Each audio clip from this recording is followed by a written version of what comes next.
Allez, direct, un grand direct avec la rencontre, avec un écrivain, pas un écrivain tout à fait ordinaire, il s'appelle Patrick Jagou, il vient de sortir un livre incroyable, ça s'appelle Le Monchu, restez avec nous si vous ne savez pas ce que c'est qu'un Monchu, ou l'implantation d'un citadin en Savoie.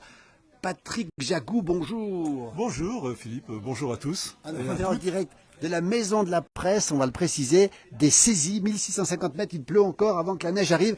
Patrick, vous êtes un garçon de la ville et vous avez choisi d'habiter dans le Beaufortin et vous racontez, alors c'est succulent, c'est truculent, c'est plein d'informations, plein d'émotions. Vous racontez comment un gars de la ville, enfin du moins d'ailleurs, vient s'implanter en Savoie et c'est pas une chose facile, Patrick. Ah ben absolument Philippe, donc vivre à la montagne, ça n'est pas comme venir en vacances à la montagne. Et nous avons essayé de vivre de façon écologique et c'est pareil. Donc vivre de façon écologique, c'est un job à temps plein, sachant que j'arrive quand même d'assez loin, donc je suis ingénieur arts et métiers.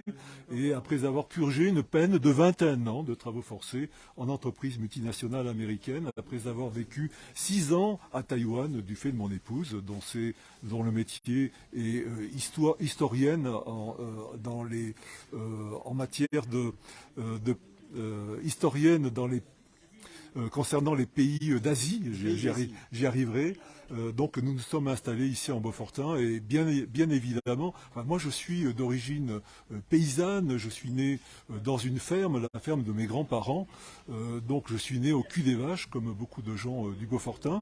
Et donc, en réalité, je pensais que ça me serait facile, mais donc je me suis pris tous les râteaux qui se sont présentés à mes pieds. On va le dire, Patrick, c'est raconté dans ce livre, il est truculent, on l'a dit. Hein. Alors écoutez bien, ça s'appelle Le Monchu, on va expliquer ce que c'est qu'un Monchu dans un instant, ou l'implantation d'un citadin en Savoie, et on va rappeler que ça se passe aux éditions, alors une belle maison d'édition, Les Passionnés de bouquins, on verra que, eh bien, vous avez écrit pas mal d'autres livres. Alors, celui-ci, il vient de sortir et vous racontez le parcours du Monchu. C'est quoi un Monchu, Patrick Jagou? Alors, un monchu, le terme monchu, c'est un mot de patois, d'arpitan, patois savoyard, et donc c'est un mot qui vient de rentrer au dictionnaire Larousse depuis le mois de janvier 2023. Il est dans le dictionnaire, on précise bien. Dans le dictionnaire Larousse, depuis de janvier 2023, il a trois significations. La première signification, c'est monsieur. Et quand on dit Monchu Lincroix, en patois, en réalité, on dit monsieur le curé. Alors, monsieur, c'est déjà dans la bouche des agriculteurs éleveurs, ça peut être déjà un petit peu péjoratif. Alors, c'est péjoratif ou pas le terme Monchu, Patrick? Alors, Monchu, pris dans le sens de monsieur, bon, en réalité, c'est pas vraiment péjoratif. Par contre, le second sens de Monchu, c'est le suivant, c'est le vacancier parisien qui débarque à la montagne. Alors, Sébastien nous dit en direct, c'est un touriste avec les pneus été. Alors là, on s'en manque un petit peu quand même. Hein. Exactement. Donc c'est le Parisien le citadin qui débarque en vacances à la montagne et qui a tout vu, qui connaît tout et qui a un petit peu la prétention d'apprendre la montagne aux montagnards. Alors celui-ci, les Savoyards ne l'aiment pas trop, quoi. Donc là, pour le coup, le terme monchu pris dans ce sens est assez péjoratif. Et puis le troisième sens, Philippe, eh bien, c'est l'étranger. Et moi, quand je suis arrivé ici, donc je porte un patronyme breton. Je suis Jagou, on précise bien. Hein. Jagou, donc c'est breton. Donc je suis né en Gironde. Je suis arrivé ici. Eh bien, je suis forcément un Monchu, mais ça ne me dérange absolument pas parce qu'en réalité, c'est ce que je raconte dans le livre. J'ai toujours été un étranger. Donc je suis né en Gironde avec un nom breton, donc déjà étranger. J'ai passé toute mon enfance au Pays Basque avec un nom breton, et là, ça a été une affliction. Et puis ensuite, j'ai fait mes études à Bordeaux. Donc là, je suis redevenu breton en Gironde. Ensuite, je suis monté à Paris. Donc à Paris, c'était provincial à Paris. Et puis quand je revenais en province, c'était parisien en province. Et puis ensuite, toujours un étranger finalement. Toujours un étranger. Donc après, j'ai purgé ma peine de travaux forcés en entreprise multinationale américaine. Donc là, j'étais carrément un froggy, hein, donc un bouffeur de grenouilles. C'est comme ça que nos amis américains quelqu'un nous appelle. Et puis après, bon, je suis parti vivre à Taïwan pendant 6 ans.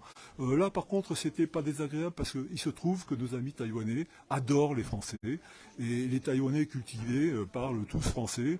À l'époque où nous y étions, la ministre de la Culture taïwanaise avait fait ses études en France et parlait couramment français.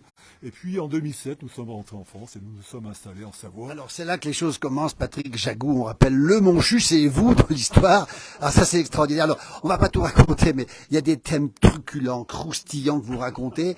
D'abord vous vouliez avoir un chalet, vous l'avez eu. Et puis alors, le Monchu que vous étiez à l'époque, voit arriver la neige. Et là, les choses se compliquent, Patrick, parce que vous dites une chose, quand on va au ski, c'est une chose, mais quand on y habite, c'est pas la même neige que vous voyez. Hein. C'est très différent. Donc il y a la neige rêvée et puis il y a la neige quotidienne. C'est pas la même. Mais mon cher Philippe, avant même la neige, il y a eu une première surprise énorme.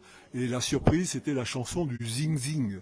Donc la chanson du Zing Zing, c'est quand au mois de septembre-octobre, nos voisins ont commencé à faire leur bois, à couper le bois à la scie pour l'hiver. Et donc, nous comprenions pas pourquoi nos voisins coupaient autant de bois. Alors, nous sommes tous les deux des intellectuels. Alors, bien sûr, zing zing à longueur de journée. Ça prend la tête. Ça prend un petit peu. Ça vous vrille. C'était le premier contact avec la campagne, le bruit de la scie qui coupe le bois à l'automne. Et bon, en réalité, je suis de la génération page jaune, vous voyez, Philippe. Oui. On voit d'ailleurs, vous dites souvent les pages jaunes dans le livre d'ailleurs. Quand j'ai un problème, j'ai été formaté par la publicité à la télé sur les pages jaunes. Donc quand j'avais un problème, je regardais dans les pages jaunes pour trouver la solution. Et quand les premiers frimas de l'hiver sont arrivés, quand Zing Zing s'est arrêté, j'ai dit à mon épouse, eh bien c'est pas grave, on va acheter du bois, je vais chercher du bois. Là, ça se complique encore. Alors, on rappelle, tout ça, Patrick, est raconté dans ce livre. S'il faut le lire, on s'y croirait, on entend le zing-zing, on entend le bruit. Alors après, vous voulez du bois pour l'hiver et vous ne trouvez pas le bois, parce que en ville, on se chauffe facilement, mais là, il faut du bois, c'est pas facile à trouver. Il faut du bois, donc j'ai pas trouvé de bois, donc ça a été une galère épouvantable pour trouver du bois. Et en réalité, la première, je vais passer rapidement et puis je vais répondre à votre question concernant la neige.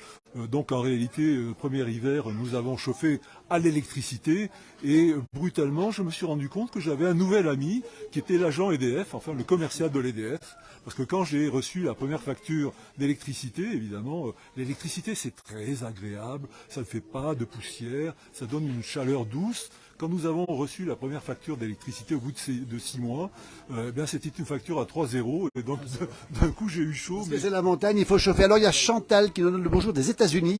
Il doit être un peu plus tôt aux États-Unis actuellement.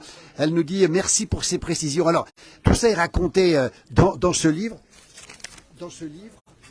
Extraordinaire, on le rappelle, édition, les passionnés de bouquins, le Monchu. Alors, il y a eu les zing-zing, il y a eu la neige qui est arrivée, le bois pas facile à trouver. La neige. Et la neige, alors, la neige, comment ça se termine mal parce que la voiture, elle roule pas dans la neige, il faut changer de voiture. Oui, voilà, c'est ça. Donc au départ, nous avions acheté une petite voiture en arrivant ici par conviction écologique. Donc nous voulions une petite voiture qui pollue pas beaucoup. Donc nous avions fait rentrer dans la famille Grisette. Donc Grisette, la voiture était grise. Hein. Il y a une blanchette après. Donc la voiture s'appelait Grisette parce qu'elle était grise et parce que nous habitons un pays de vaches. Donc nous lui avons donné un prénom de vache. Et donc cette bonne Grisette avait un petit défaut, c'est qu'elle n'avait que 2 pattes motrices. Et en réalité, pour monter jusqu'à chez nous, il y a une route qui est à la fois étroite et pentue. Et Grisette nous a plantés à plusieurs reprises. Et donc à plusieurs reprises, dans une même journée, il a fallu chaîner et déchaîner. Et donc qui a chaîné et déchaîné plusieurs fois dans une journée me comprendra. Et c'est ce que c'est à la montagne. Alors ça, on continue, Patrick, parce que dans le bouquin, il y a plein de choses intéressantes. Alors ensuite, vous allez acheter des poules. Oui. Et là, vous voulez des poules. Beaucoup d'humour, nous dit Corinne. Regardez qui c'est qui arrive en direct. Alors là, on est en direct, Patrick, regardez. Alors là, c'est un moment très fort. Vous le connaissez, il a eu 3 médailles olympiques. Il a eu l'or, l'argent, le bronze, Calgary, Albertville. Franck Piccard. Ah, Franck, on est très heureux de t'avoir ici. Bonjour Franck. Bonjour, merci Franck, à vous tous. Ouais. Alors, on racontait un truc extraordinaire parce qu'on était en train de parler des poules, on était en train de parler de la neige, on raconte comment le mont Chu arrive ici. Chantal nous dit c'est un plaisir de vous écouter. Bon, on a Franck Piccard. Alors, il va nous le raconter, Patrick. Oui, il a intérêt à raconter parce que toute cette première partie est vraiment exceptionnelle. Vous l'avez lu, Franck, vous? Oui, j'ai fait partie du Secret des Dieux et donc je l'ai eu en prélecture. J'ai eu à donner mon avis et franchement cette première partie, elle m'a scié, elle m'a vraiment.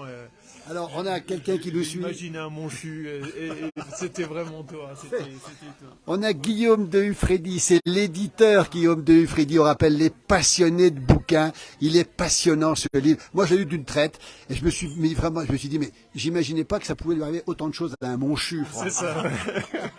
Vous saviez que c'était possible qu'un Monchu ait autant de soucis? Oui, je crois qu'il les a toutes faites. Il a été magistral dans sa démonstration. C'était, c'est vraiment la partie qui m'a vraiment plu et je lui ai dit tout de suite, on y retrouve vraiment tout ce qu'on peut imaginer quand quelqu'un débarque dans nos montagnes. Et puis en même temps, il a su parfaitement s'intégrer. C'est ça qui est intéressant dans la seconde partie du bouquin où on a à la fois une intégration réussie et aujourd'hui fait partie du pays, même si ça fait pas 3 générations au cimetière. Alors voilà qui dit 3 générations au cimetière pour plus être un Monchu. Patrick, on va en reparler. Mais avant, d'abord on a un petit bonjour. Alors Corinne nous dit ça donne envie de le lire ce livre. Alors il faut le lire. Moi je crois que je l'ai lu en 2 jours, je dois le dire, parce que très rapidement on est plongé là-dedans. Puis il y a un moment très important, tous les deux. Alors là, le Monchu, son heure de gloire, Franck. Est-ce que vous savez à quel moment il a connu son heure de gloire?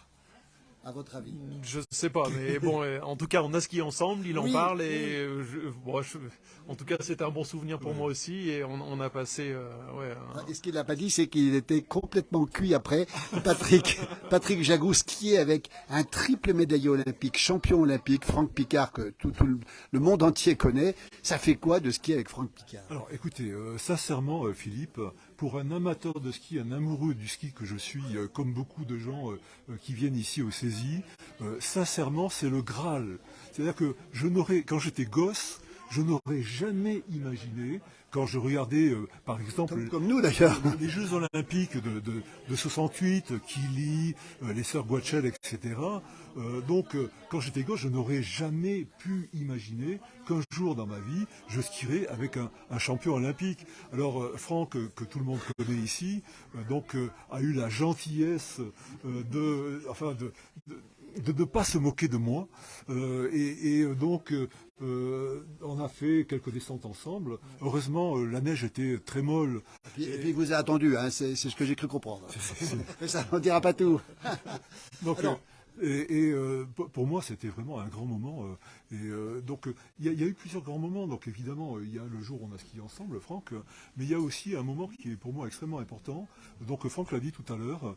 Il a fait partie de ceux qui ont lu le livre avant la publication.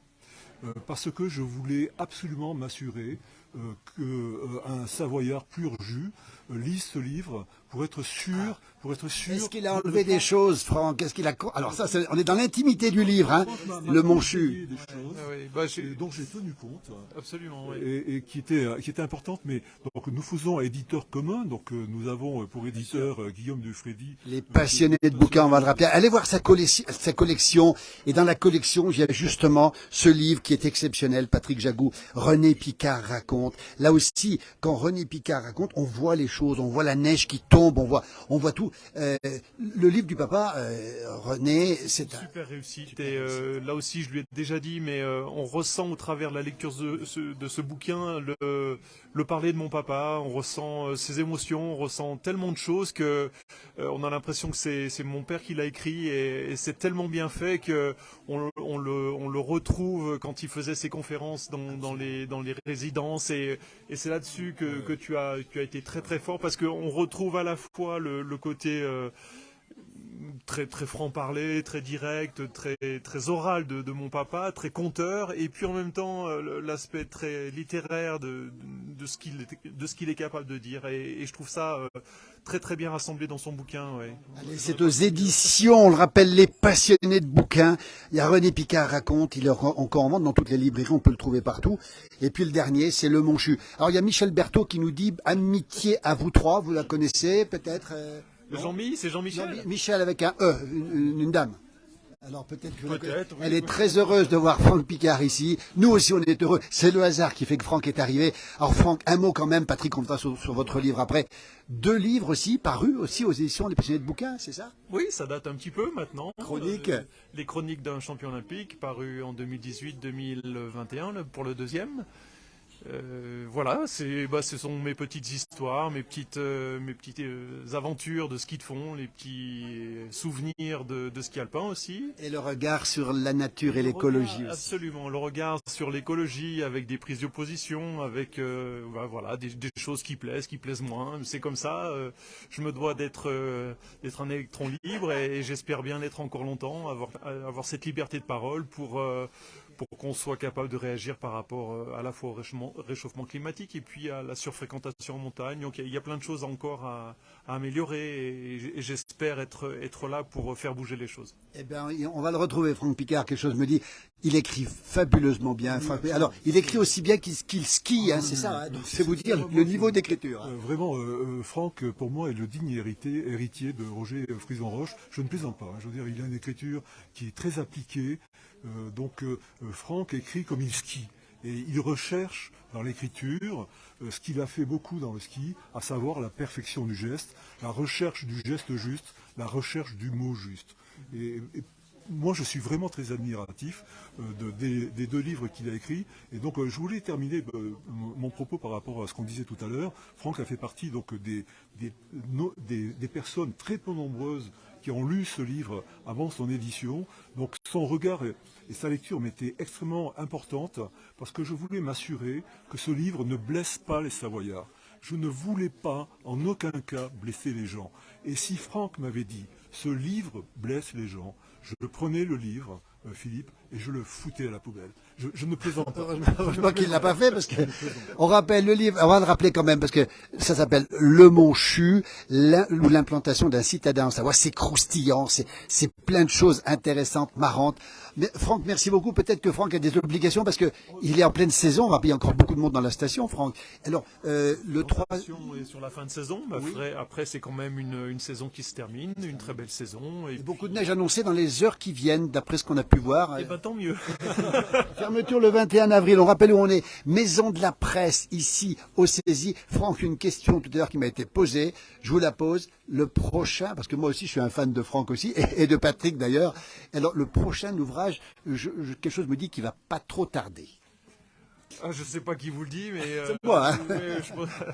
Non, je sais pas du tout où je vais par rapport à l'écriture. C'est toujours quelque chose qui me passionne et que je continue de faire. Parfois, je continue de publier sur Facebook quand quelque chose est urgent ou quand j'ai vraiment envie d'un avis extérieur et d'avoir du soutien ou pas. Voilà. Après mes petites histoires, mes petites chroniques, je pense que je suis a priori arrivé au bout. Par contre, s'il y a un prochain, ce sera forcément un format différent. Voilà, je vous en dis pas plus. Alors, écoutez, donc il y aura un prochain et on l'attend avec impatience. Franck, merci de votre visite, parce que vous avez des obligations, sinon vous restez avec nous parce que il est passionnant, ce Patrick Jagoux. Il a une façon, voilà, regardez, rapprochez-vous un petit peu, regardez, le Monchu et le vrai Savoyard, regardez. Eh bien, écoutez, je crois que ça résume un petit peu le degré d'intégration de Patrick. Oui. Nous sommes différents. Donc, Franck est un pur Savoyard, moi je suis un pur Monchu.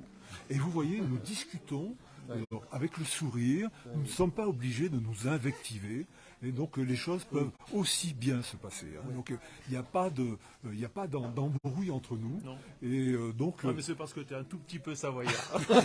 il a 15% de sang Savoyard, attention. Hein. Je ne le savais pas. Récemment, c'est incroyable ce truc. Enfin, en tout cas pour moi, j'ai fait faire une analyse d'ADN. Je ne savais pas que ça se faisait. Je croyais que c'était uniquement pour les recherches de crimes, moi. Vous n'avez pas fait de crime? Tu peux, non, certainement certainement pas, mais tu peux faire, vous pouvez, pardon Philippe, faire analyser votre ADN et avoir donc comme ça vos origines. Donc Jagou breton, évidemment, j'ai du sang breton dans les veines. Il se trouve que j'ai un arrière-arrière-arrière-grand-père qui était espagnol, donc fatalement j'ai du sang espagnol dans les veines, du sang franco-germanique, ça c'était sûr, aussi, enfin d'origine française quoi. Hein. Mais par contre, le coup du sang savoyard, je lis, enfin Il a appris grâce au livre. Corinne Charlot nous dit belle complicité, bravo. En tout cas, on est très heureux d'avoir Franck. On te remercier parce que Franck, peut-être que le travail t'appelle. Tu salues. Quelques skis à louer. Il y a encore Et la quelques... neige revient, donc il y a encore un mois de boulot derrière. Attention. Ben, j'espère bien. J'espère qu'on ira jusqu'au bout de cette saison. 21 avril, on le précise. 21 avril, absolument, avec encore de très belles conditions, sûrement sur cette fin de saison, et puis encore plein de choses à raconter. Voilà. La simplicité de Franck Picard, triple médaillé olympique, le bonheur de l'avoir, la poignée de main, regardez, arrive pas, comme il dit Franck, à bientôt. Merci Franck, merci beaucoup, Franck est parti. Franck Picard, vous vous rendez compte, il est arrivé en direct, Franck, on le remercie infiniment. Alors, triple médaillé, il a toutes les couleurs, il a l'or, l'argent et le bronze, qui est je crois que c'est un des rares skieurs français à tout avoir. Alors Patrick Jagou, vous parlez des poules, vous arrivez à la campagne, vous voulez des poules et le renard vous les mange, et là vous tombez de haut, Patrick Jagou. Maître Renard, donc, est quand même extrêmement futé, et mes poules ont été croquées en 2 temps, 3 mouvements, et pourtant je les avais protégées, donc nous avions installé... Vous avez voulu, regardez. Un chicken palace. Un chicken palace. Alors, regardez, tout ça est dans le livre, on va le montrer, après on va parler d'autres choses. On peut pas tout raconter, bien sûr. Ça s'appelle Le Monchu. Franchement, si vous êtes savoyard, si vous êtes dans Savoyard, il faut le lire. Et alors on parle pas de tout, vous avez des moutons, vous avez des soucis avec les moutons aussi, et puis vous avez des soucis avec les bêtes qui arrivent, vous avez dû grillager parce que vous avez toutes les bêtes de la montagne qui défilent chez vous, et vous adorez les animaux, mais vous devez vous en protéger parce qu'à la campagne, eh bien, il faut se protéger des animaux, c'est incroyable quand même. Bah, écoutez, moi je constate, hein, je ne porte pas de jugement, donc j'adore les sangliers, surtout en civet, parce que les sangliers, eh bien écoutez, ça s'est encore produit récemment. Ils ont entièrement, enfin pas entièrement, mais ils ont retourné à peu près un tiers de mon champ. Et bon, une fois que le champ est retourné, il faut rétablir les mottes, enfin, il faut insteucher, hein, donc comme on dit en patois. Et bon, c'est pas facile. Donc il y a le sanglier. Donc là, récemment, j'ai eu un nouveau copain qui s'appelle le cerf. Donc Monsieur le cerf a débarqué, donc j'avais planté un certain nombre d'arbres, et en particulier des très beaux mélèzes. Et Monsieur le cerf s'est pris d'un appétit pour mes mélèzes, et donc il a consciencieusement mangé les branches de mes jeunes mélèzes. Donc il a fait le tour de l'écorce, enfin le tour du tronc, et quand le tronc est mangé sur la totalité de la circonférence, eh bien l'arbre meurt. Donc mes beaux mélèzes, eh bien, je ne pense pas qu'ils vont redémarrer au printemps. Alors tout ça est raconté, on ne va pas tout dire Patrick, parce que le temps tourne malheureusement. Regardez, ça s'appelle, on le rappelle, Le Monchu, ou l'implantation d'un citadin en Savoie, édition Les Passionnés de bouquins. Vraiment, on va saluer Guillaume de Hufredi, qui est l'éditeur, parce que franchement, il faut le saluer Guillaume, parce que vous avez sorti, on va voir dans un instant, plusieurs autres livres, mais juste avant d'aller voir les autres livres, les clés de l'intégration. Alors à celles et ceux qui veulent venir habiter à la campagne, à la montagne, vous avez quelques clés. Qu'est-ce qu'on doit leur dire à ces gens-là? Alors les clés, Philippe, vous le savez, elles m'ont été confiées par un personnage que nous avons connu tous les deux, beaucoup aimé d'amitié, qui était Hubert Favre. Donc une grande figure hein, du Beaufortin, on le rappelle, malheureusement plus de ce monde. Je salue la mémoire au passage, et Hubert m'a donné ces clés. Donc elles sont au nombre de 5. La première, eh bien, c'est donner la main. Quand on vous rend un service, eh bien, il faut quand on vous rend service, il faut ensuite le rendre. Et donc le problème que j'ai eu au départ, c'est que bon, je suis un petit-fils d'agriculteur, mais quand on fait les foins, je ne sers pas à grand-chose. Je suis ingénieur, mais quand quelqu'un bâtit une maison, ingénieur dans des métiers, mais quand quelqu'un bâtit une maison, je ne peux pas lui donner la main pour monter la charpente, etc., parce que je ne sais pas faire. Et finalement, avec Hubert, les choses se sont quand même passées d'une façon assez étonnante, puisque lui était très attaché à promouvoir avoir sa personnalité. Donc moi, je commençais à écrire, et c'est comme ça que nous sommes rencontrés en fait. Hein. Donc moi, je cherchais des anciens savoyards qui me racontent, qui m'expliquent quels sont les us et coutumes du territoire. Et vous êtes tombé sur Hubert, effectivement, qui connaissait tout par cœur. Alors, on va décliner un petit peu rapidement les différentes clés. Hein. Alors, le contact, donner un coup de main aux gens, ça c'est important ensuite. Donc ensuite, ce sont les 3 engagements. Donc l'engagement associatif, l'engagement municipal et l'engagement paroissial. Donc les 3 engagements. Je poursuis et je vais vous dire maintenant le 5e. Donc la 5e clé, c'est avoir un travail concret qui mette en contact avec les Savoyards. Et ça, en particulier, ça exclut les gens qui travaillent sur Internet, vous voyez, qui sont en un vrai contact. Il faut boire un coup. Il faut trinquer aussi, et puis par le travail aussi, il faut apporter. Et ça, c'est extrêmement important. Et donc, moi, j'ai compris que les choses commençaient à s'améliorer pour moi le jour où Madame le maire de la commune où j'habite est venue me voir pour me dire eh bien, écoutez, Patrick, vous avez fait un travail sous la forme du livre intitulé Henri des Pointières, Henri Philippe, que vous avez bien connu. On va le montrer d'ailleurs, ce livre ici, avec une grande figure du Beaufortain, Henri des Pointières, c'est Henri Moliex. Et qui a lui été paysan ouvrier, poète savoyard. Il a fait le sentier des Pointières, toujours aux éditions des passionnés de bouquins. Alors vraiment, ça a été un moment fort pour votre intégration. Mais oui, parce qu'en réalité, ce qui s'est produit, donc j'étais convoqué par Madame le maire de la commune à l'époque, et elle m'a dit, Patrick, bon, voilà, ce qu'on va faire, c'est que nous avons voté, nous allons acheter autant d'exemplaires de ce livre que nous avons de conseillers municipaux pour que les gens connaissent sérieusement. Voilà. Et puis moi, à titre personnel, parce que je souhaite offrir ce livre à ma famille ou à mes amis, je vais en acheter quelques-uns de plus. Alors, on a le bonjour. Je vous arrête parce qu'on a le bonjour de René Picard de la part de Franck. Alors là, on est très touchés. Bonjour René, si tu nous entends, René. Voilà, ben écoute, on est heureux, très heureux d'avoir ton bonjour. On te renvoie évidemment, et puis Patrick va le faire aussi. Oui, alors René, on va copal au sapaille en patois. Donc là, il est intégré, René, tu vois. Il est intégré, Patrick. René m'apprend un petit peu le patois. J'adore ça. Donc on passe de très bons moments ensemble. On rappelle le livre, hein, René Picard raconte. Ça, il faut le trouver parce que c'est extraordinaire ce livre. On voit tomber la neige, on voit la tempête, on voit tout là-dedans, on ressent absolument tout. Et ça, c'est quelque chose de passionnant. On nous a demandé aussi de savoir si on pouvait avoir le livre du côté de la Guinée, en Afrique de l'Ouest. Alors, faudrait voir avec Guillaume. Oui, mais écoutez, c'est très simple. Donc, en réalité, les livres sont disponibles. Donc là, je parle pour Guillaume, mais il vous dirait la même chose. Les livres sont disponibles sur Internet, chez tous les grands opérateurs, enfin, les grands sites de vente sur Internet. Et puis aussi plus simple, on peut regarder directement sur le site de la maison d'édition, donc voilà. On peut le commander directement aussi. Et puis nous on passe, voilà. Ah, Franck te dit, Franck Picard est avec nous en direct. Il a quitté la maison de la presse, il est chez lui. Bravo Patrick, bel accent, nous dit Franck Picard. Alors là, franchement, c'est un cadeau parce que c'est vraiment une preuve d'intégration, Patrick. Ben, tu as l'accent maintenant. Merci Franck.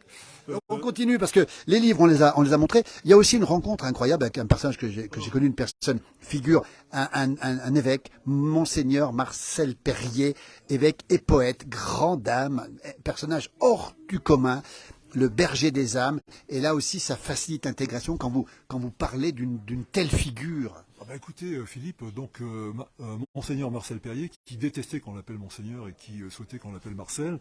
Donc en réalité, il m'a été présenté par notre faiseur de rencontres officielles du Beaufortain, qui était Hubert Favre. Et Monseigneur Marcel Perrier, il est la grande figure spirituelle de la Savoie contemporaine. C'était un homme exceptionnel.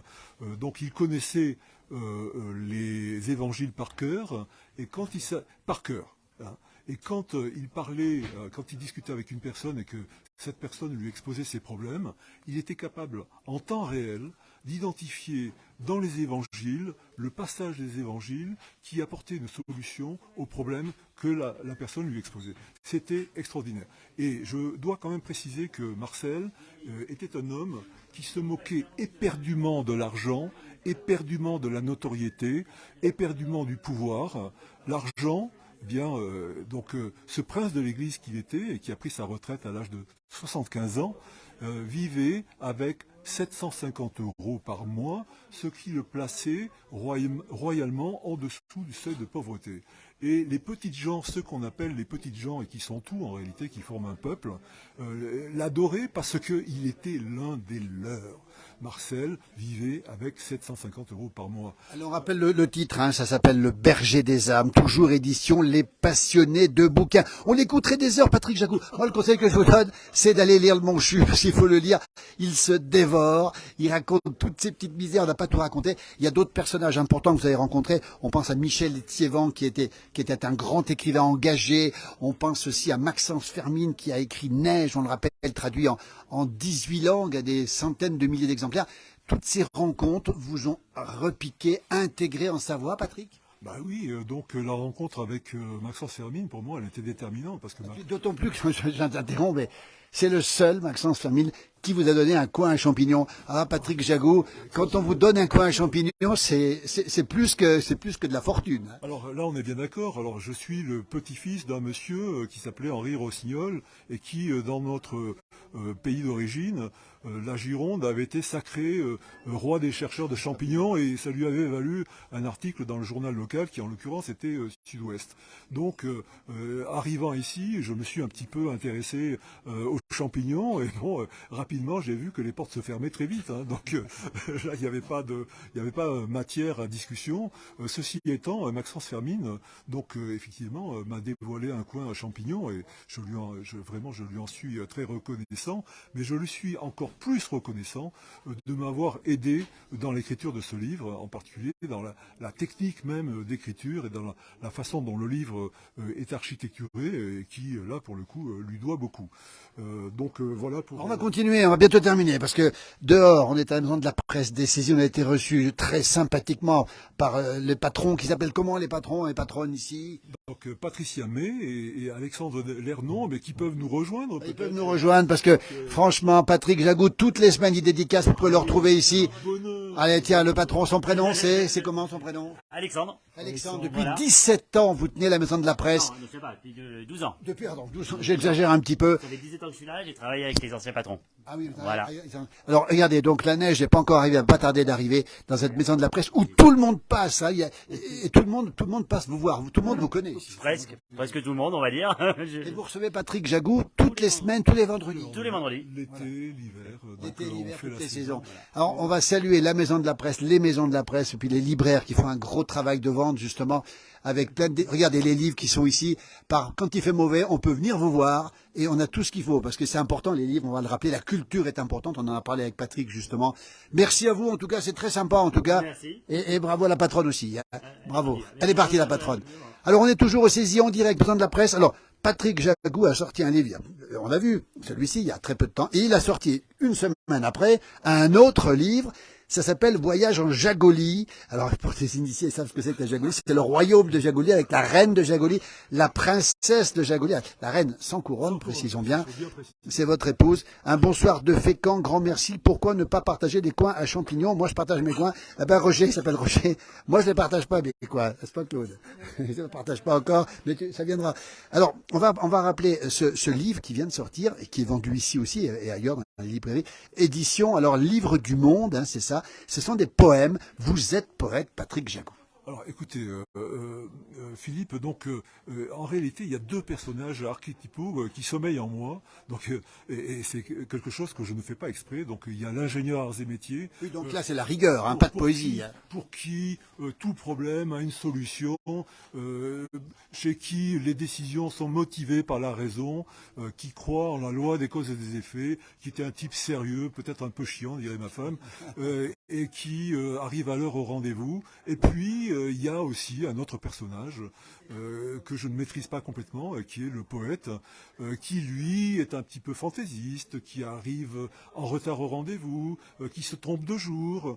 Et donc, en fait, cette poésie m'a été donnée, c'est-à-dire que je ne me suis suis jamais écrit, je me suis jamais assis à mon bureau en me disant, mon gars, tu vas écrire des poèmes. En réalité, ce qui se passe, c'est que le matin, à 5 heures en général, je me réveille d'un coup avec des mots dans la tête qui me sont donnés.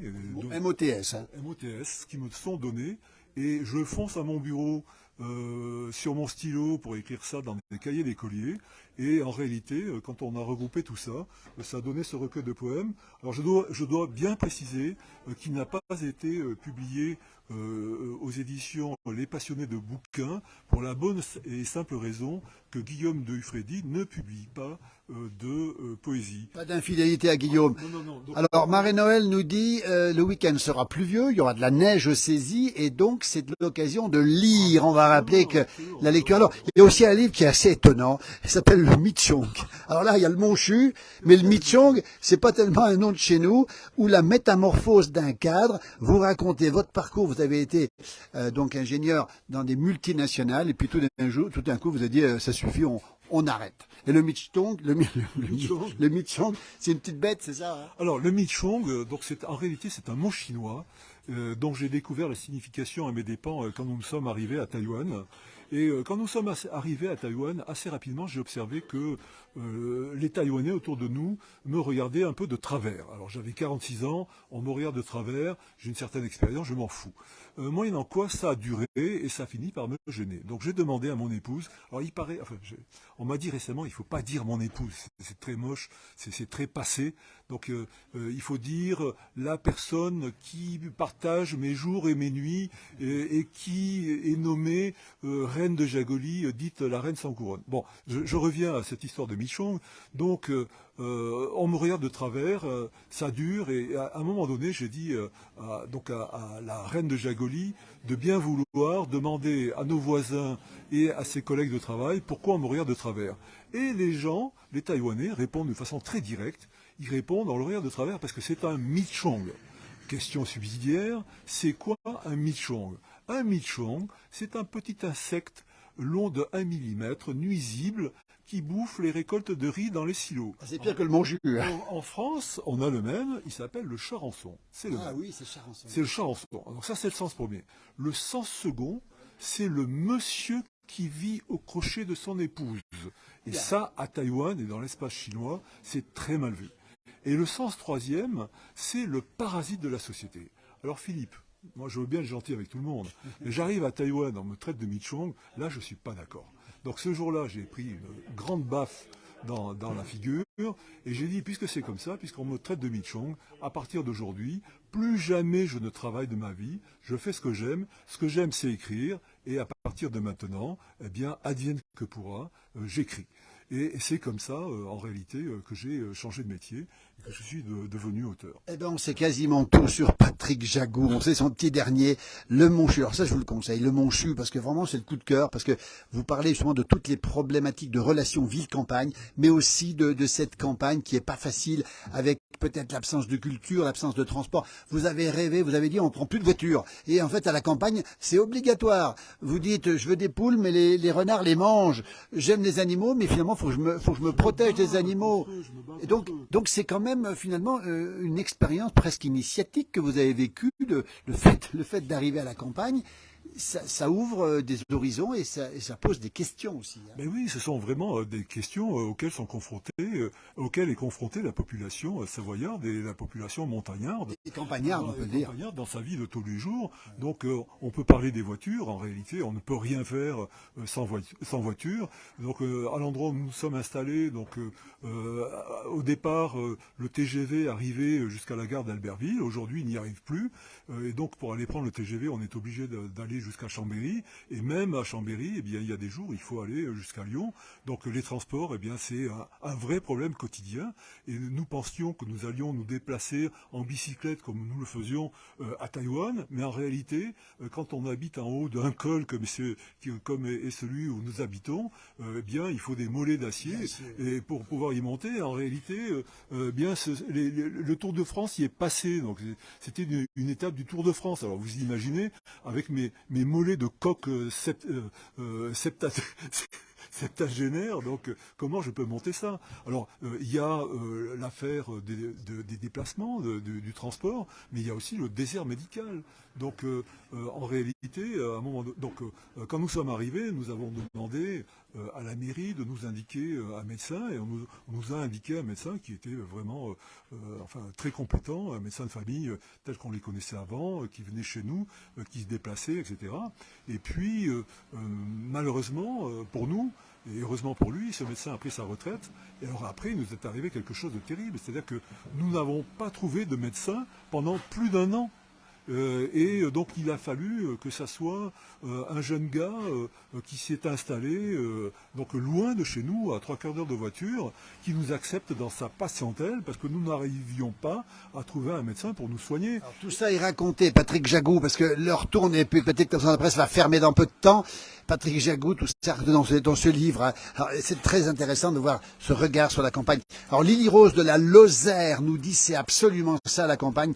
Elle habite le petit village de Pelouse, mais en pleine Lozère, c'est vous dire, le nom est joli, mais elle vit ça au quotidien et en fait tous les gens de la campagne connaissent ça. Vous l'avez découvert, vous hein? Ce qui est incroyable pour moi en tout cas, c'est que moi je suis né à la campagne, j'en suis parti, et puis revenant m'installer à la campagne, je croyais que j'allais savoir faire, je pensais que tout serait facile, et en réalité ça n'est pas le cas, donc il m'a fallu apprendre, et maintenant, après 15 ans d'expérience, eh bien, nous commençons à y voir un petit peu plus clair, et en réalité cet ouvrage n'est pas simplement un livre banalement autobiographique, en réalité c'est une forme de guide pratique qui s'adresse aux gens citadins qui ont l'intention ou des velléités de venir s'installer à la montagne ou à la campagne, et donc après le Covid, après la grande crise du Covid, nous savons, enfin tout le monde sait que les gens ont beaucoup souffert en ville, et il y a pas mal de gens qui maintenant souhaitent quitter la ville pour venir s'installer à la montagne ou à la campagne. Eh bien ce livre en réalité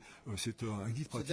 C'est un guide pratique. Parce que en réalité toutes les erreurs qu'il fallait faire nous les avons faites, et au moins eux ils ne les feront pas grâce à ce bouquin. Et c'est aussi Philippe, un manuel d'écologie pratique, parce que l'écologie c'est un thème qui est très cher à mon cœur, et je voulais le mettre en pratique, l'écologie. Récemment, dans le cadre de mon émission littéraire, j'ai interviewé un auteur que j'aime beaucoup, qui s'appelle Alexandre Jardin. Alexandre Jardin, il dit que en France, on a deux catégories d'individus, il y a les diseux et il y a les faiseux, d'accord? Donc des diseux, on en a beaucoup, et des faiseux, on en a moins. Eh bien moi, vous voyez, Philippe, je ne fais pas de politique, mais j'agis à mon petit niveau, avec mes petits moyens. J'ai essayé de vivre de façon écologique, et vivre de façon écologique, eh bien c'est extrêmement compliqué. En réalité, c'est un job à temps plein, c'est-à-dire qu'on ne fait que ça. Ça prend de l'énergie. Mais le temps qu'on fait ça, eh bien on génère pas de revenus. Alors comment on finance les études de ses enfants? Enfin, je veux dire, alors sauf à revenir comme Henri Moliex vivait en autonomie parfaite avant l'avènement de la société de consommation, eh bien donc là on est à un moment de notre société où il va vraiment falloir se poser des questions. Et moi, Philippe, je pense, j'en discutais tout à l'heure avec une amie, je pense que nous les baby boomers, nous ne reviendrons pas en arrière. C'est-à-dire que c'est la nouvelle génération qui va changer les choses. Il est facile d'avoir été pauvre et de devenir riche. Il est impossible d'être riche et de redevenir pauvre. Pas mal de commentaires. On nous dit, Corinne nous dit que vous êtes une preuve d'intégration. Marie-Noël nous dit oui, la campagne n'est pas gâtée par nos énarques politiques et journalistes parisiens qui en ont que pour les grandes. On va pas rentrer dans le débat, mais elle n'a pas tout à fait tort quand même. On va pouvoir le continuer. Le continuer en lisant ce livre. Allez, il s'appelle Le Monchu. Il est en face de nous. Enfin, il est plus Monchu puisqu'il est intégré maintenant. Et il a eu tout à l'heure les compliments de Franck Picard. C'est vous dire si c'était une preuve d'intégration. On rappelle ses livres, le Berger des âmes avec Monseigneur Perrier. Alors ça, Henri Despointières, on a la chance de rencontrer aussi René Picard. Alors c'est vraiment à lire aussi. Le Michong, cette espèce de charançon là, justement. Faut le lire aussi. Le voilà. Et puis, Voyage de Jagoli. On rappelle les émissions sur RTL2. Félicitations à toi, nous dit Martin Georges. Je sais pas si vous le connaissez. Merci Martin. Donc merci. Roger nous dit qu'on connaît aussi les diseux et les feuseux. Vous êtes un feuseux et plus, enfin peut-être un diseux aussi, vous parlez beaucoup, mais oui, plutôt un feuseux aussi. C'est mon côté du sud-ouest, mais bon, j'essaie d'agir agir avec mes petits moyens et j'essaie de faire un petit peu avancer les choses. Et c'est dit dans le bouquin. Alors on va rappeler que vous êtes sur RTL2, sur la fréquence du Beaufortin, c'est ça? Oui, donc 103.1, 94.6. Voilà. Et tous les week-ends, vous interrogez un auteur, c'est ça? Voilà, c'est ça. Donc l'émission qui s'intitule Sentier d'auteur existe depuis 2014. Nous avons interviewé 360 personnes sur les Vous 300. retrouvez sur les podcasts. Hein. Voilà, on le retrouve en particulier sur YouTube. Vous tapez Sentier au pluriel d'auteur au pluriel. Vous avez Avec sans H, ça c'est pas la hauteur. Hein, c'est les 360 auteurs qui ont été interviewés. Sur les 360, il y a 2 prix Nobel. Donc il y a en particulier Annie Ernaux et Jacques Dubochet, prix Nobel de chimie. Vous avez une vingtaine de prix littéraires, Goncourt, Renaudot, etc. Puis il y a une centaine de people. Et puis Marie-Noël nous dit heureuse de cette belle rencontre, bonne continuation. La suite dans ce livre, on va rappeler le titre, Le Monchu avec un accent circonflexe, je sais pas d'où il vient, l'accent circonflexe, mais il est là, ou l'implantation d'un citadin en Savoie, édition Les Passionnés de bouquins. Alors franchement, allez voir cette maison d'édition, on va saluer Guillaume de Hufredi, qui est sur Lyon et qui édite beaucoup de gens et qui a toujours l'envie de faire un travail formidable avec une dimension humaine remarquable. Merci Patrick, il est presque 18h54, les patrons sont là. Alors, on a quelqu'un ici en direct. Monsieur veut avoir un petit livre. Alors, monsieur, bonjour, monsieur, on est en direct dans la place du village. Vous venez d'où? Parce qu'il attend depuis un moment, c'est de notre faute. Vous venez de quel endroit? Vous venez d'où? J'arrive de Bretagne, mais je suis d'ici, de Flumet. Il est de Flumet. Vous, c'est Philippe? Oui, c'est moi, oui, c'est Philippe. De Paris? Oui. Bah écoutez, On est prof au collège à Rochebrune. Absolument, je t'ai eu comme élève peut-être. Mon meilleur pote, oui. On va en reparler juste après, on termine. On va le laisser dédicacer. Merci en tout cas. Il est bavard, ce Patrick, mais il est tellement passionnant. Merci beaucoup pour cette production. Allez les retrouver. Belle fin de journée, Patrick. À très vite. À bientôt. Merci. Merci beaucoup.